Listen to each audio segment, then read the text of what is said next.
صدر کلین مجلس اتحاد المسلمین اور رکن پارلیمان حیدرآباد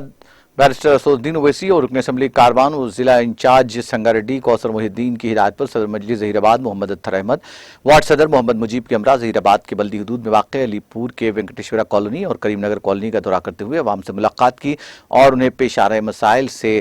وقفیت حاصل کی۔ میڈیا سے بات کرتے ہوئے صدر مجلس ظہیر آباد محمد اطہر احمد نے بتایا کہ علی پور کے وینکٹیشورا کالونی اور کریم نگر کالونی میں نہ ہی پکی سڑکیں ہیں اور نہ ہی پکی نالیاں ہیں، جس کی وجہ سے بارش کا پانی سڑکوں پر ہی ٹھہرا ہوا ہے۔ عوام کو گھروں سے آنا جانا بھی دشوار ہو گیا ہے، کئی جگہ تو ایک قدم بھی رکھنا مشکل ہے۔ کیچڑ کی وجہ سے صدر مجلس ظہیر آباد محمد اطہر احمد نے کمشنر بلدیہ ظہیر آباد سے اور رکن اسمبلی مانک راؤ سے اس علاقے کا دورہ کرتے ہوئے یہاں کے مسائل حل کرنے کا مطالبہ کیا۔ اس موقع پر جوائنٹ سیکریٹری عامر بن عبداللہ، جماعت کے قائدین محمد شریف، اقبال پاشا، ستیمہ، محمد مقصود،